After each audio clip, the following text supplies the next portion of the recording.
And we'll be announcing something very soon on pharmaceuticals. We're going to give people about a year and a half to come in, and after that they're going to be tariffed if they have to bring the pharmaceuticals into the country, the drugs and other things into the country. They're going to be tariffed at a very, very high rate, like 200%. We'll give them a certain period of time to get their act together. We're going to be announcing pharmaceuticals, chips, and various couple of other things, big ones. We did steel, as you know, they're 50%. We did aluminum, 50%. Lumber just came out. And we did cars.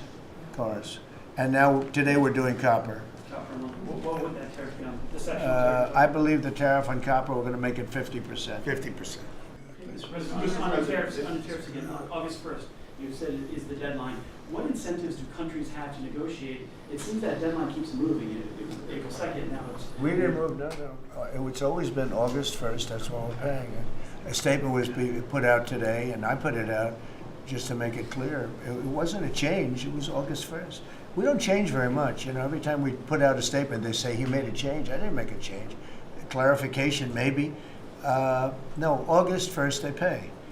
And everybody pays, everybody has to pay. And the incentive is that they have the right to deal in the United States. If they don't want to, they don't have to pay, and they don't have to deal here. But if they want to buy and make a lot of money and sell in the United States, they have to do that. Jerome Powell, who you've been pressuring to lower interest rates, he's facing accusations of lying to Congress, which is a potential crime about the Well, then he should resign immediately. We should get somebody in there that's going to lower interest rates. Do you want congressional Why don't you call for his resignation? Do you want congressional Republicans to investigate and pursue? It's okay with me. I think he's terrible. He's always late. But he wasn't late with Biden before the election. He was cutting him like crazy. It didn't help too much, did it? But he was cutting him like crazy before the election with Kamala and Biden. He was trying to get them in, I guess. I don't know. He was recommended by somebody that worked for me. I like you better. If I can ask on immigration, the Secretary of Agriculture did say this morning that undocumented workers would not be covered by any amnesty who are working on farms. You had said maybe that the ISA folks won't go after those folks on farms.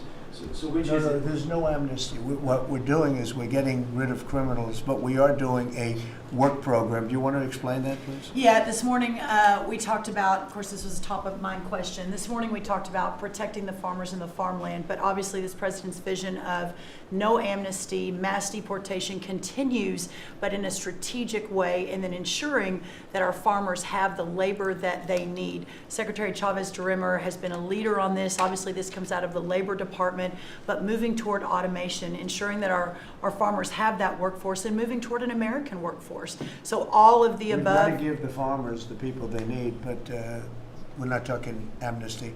Laura, do you want to say something about that? Thank you, Mr. President. On this, thank you, Secretary Rollins, how important this is never to displace the American worker. What the Department of Labor is doing is focusing on what the law entails now, being more modernized, more streamlining, to work through the H programs. We're going to have a concierge approach to that, where we have developed a new office to answer the need of our farmers and ranchers and producers, and not to displace the American worker, and follow within the law now, and that does not include an amnesty program at all. And we've seen that working, and we'll continue to have that roll out. On the other topics that we've somewhat talked about, the jobs numbers, Mr. President, 4 months in a row we've seen those jobs numbers increase. That's an exciting time for our manufacturers. That was asked earlier. We know it's going to take some time, but through that deregulation process that Lee and I are working on as well, the Department of Labor has rolled out 63 new deregulations that we're going to be moving through. In the first Trump administration, it was successful with over 30. We've just rolled out 63 new ones in order to double down on those manufacturing companies, to let them know that we have signaled through this process that we will assist them in getting the workforce that they need. It's an exciting time. That one big beautiful bill, that was the signal to my former colleagues in Congress to get this done. It's been an important time. I spent time on the ground visiting 7 states in 9 days prior to that bill being passed, because it was the most pro-worker piece of legislation that we will ever see really in this country right now.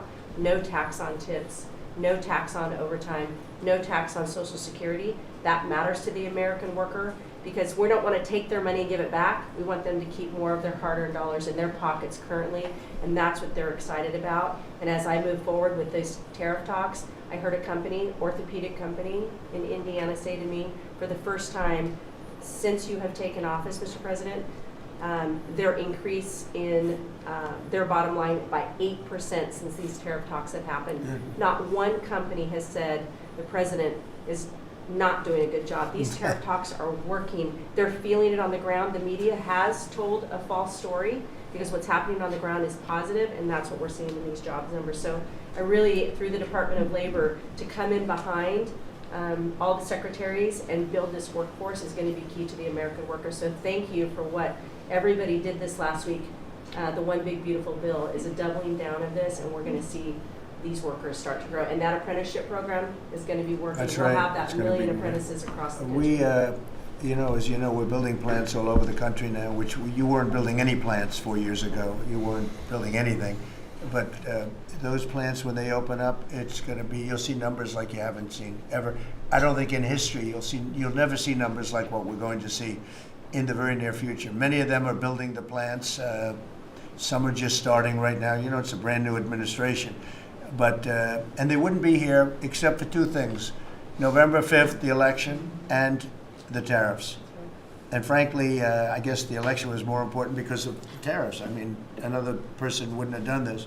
But they're coming in because of the tariffs. They have to, they're not going to pay 25, 30, 40, 50%, 70, and 100%.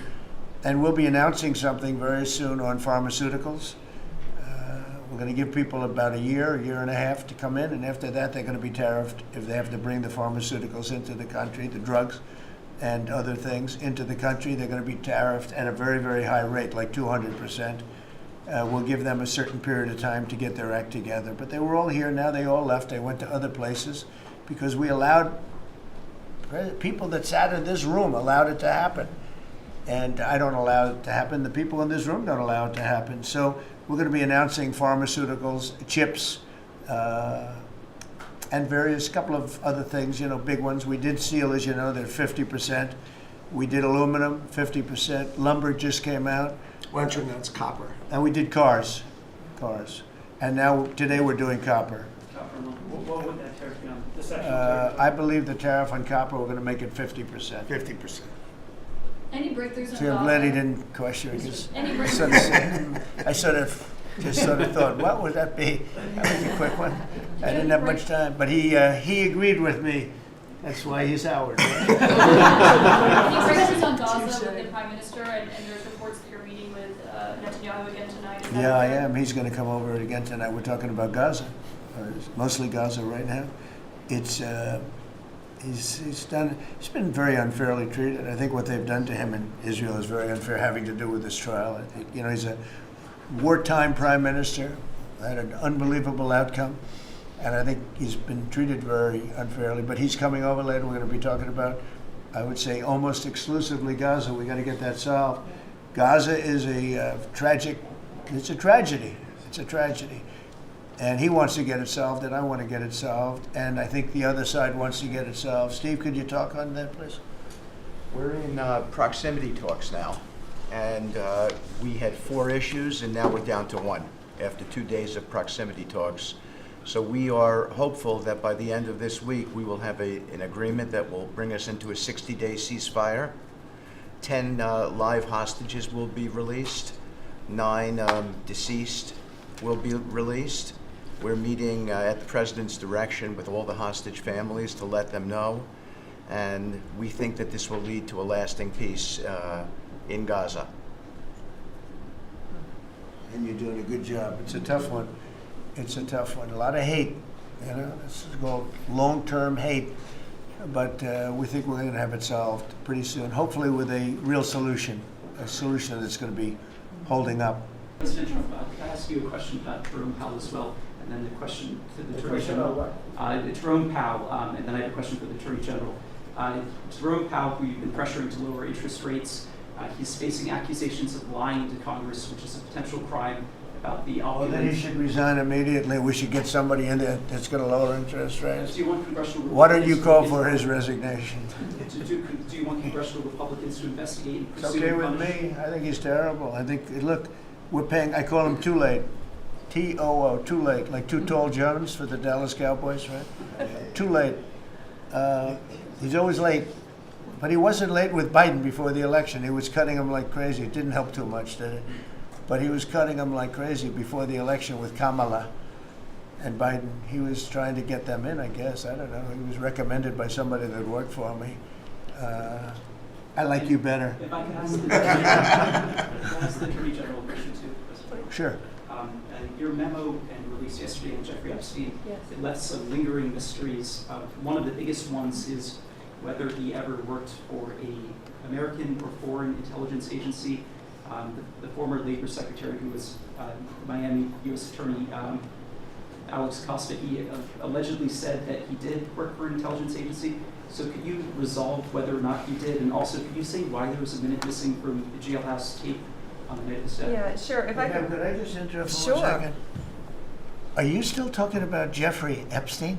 This guy's been talked about for years. You're asking, we have Texas, we have this, we have all of the things.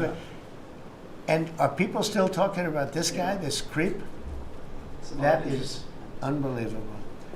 Do you want to waste the time and do you feel like answering? I don't mind answering. I mean, I can't believe you're asking a question on Epstein at a time like this where we're having some of the greatest success and also tragedy with what happened in Texas. It just seems like a desecration, but you go ahead. Sure. First, to back up on that, in February, I did an interview on Fox, and it's been getting a lot of attention because I said, I was asked a question about the client list, and my response was, it's sitting on my desk to be reviewed, meaning the file along with the JFK, MLK files as well. That's what I meant by that. Also, to the tens of thousands of video, they turned out to be child porn downloaded by that disgusting Jeffrey Epstein. Child porn is what they were. Never going to be released, never going to see the light of day. To him being an agent, I have no knowledge about that. We can get back to you on that. And the minute missing from the video, we released the video showing definitively the video was not conclusive, but the evidence prior to it was showing he committed suicide. And what was on that, there was a minute that was off the counter. And what we learned from Bureau of Prisons was every night, they redo that video. It's old, from like 1999. So every night the video is reset, and every night should have the same minute missing. So we're looking for that video to release that as well, showing that a minute is missing every night. And that's it on Epstein. Mr. President, just on the tariffs again, August 1st, you said is the deadline. What incentives do countries have to negotiate? It seems that deadline keeps moving. It was April 2nd, now it's... We didn't move, no. It's always been August 1st, that's what we're paying. A statement was put out today, and I put it out just to make it clear. It wasn't a change, it was August 1st. We don't change very much. Every time we put out a statement, they say he made a change. I didn't make a change. Clarification, maybe. No, August 1st they pay. And everybody pays, everybody has to pay, and the incentive is that they have the right to deal in the United States. If they don't want to, they don't have to pay, and they don't have to deal here. But if they want to buy and make a lot of money and sell in the United States, they have to do that. If you go back and look at some of the good presidents, our country was the wealthiest, proportionately the wealthiest, from 1870 to 1913. It was an all-tariff country. We didn't have income tax. That came in in 1913. We had tariffs. And we had so much money we didn't know what to do with it. We had, we had a couple of presidents that were very, very strong. McKinley, I guess more than anybody, but he was the tariff king, but he was very, very strong. It's sort of sad. He made a fortune for this country, became very rich, and then Teddy Roosevelt went out and vice president, and he spent the money. And they said Roosevelt was a great president. And let's say he was a great president, but the money was paid by McKinley with tariffs. Tariffs are charged by other countries at levels that are ridiculous. And I call those other countries to say, and every one of them is willing to give us everything now, by the way, just so you know. Sir, we'll charge you no tariffs Nothing. We'll give you everything. We'll give you access to our markets. We'll give you everything. Is that a correct statement, Scott? Yes, sir. Howard, would you say that's a correct statement? Exactly correct. It's like they just don't, because they're very spoiled, because for years they ripped us off and we didn't have a president that understood it, or Secretary of Treasury or Secretary of a lot of different secretaries are involved, but certainly Commerce Secretary was, not doing their job. I don't know about Kelly, she's small business. We'll keep it that way, okay? Her small business is bigger than almost all big businesses when you add it all up. But no, they are very respectful of our country. But the incentive is that they have the right to do business with us. Without that, they don't have the right to do business. And that would be okay, too.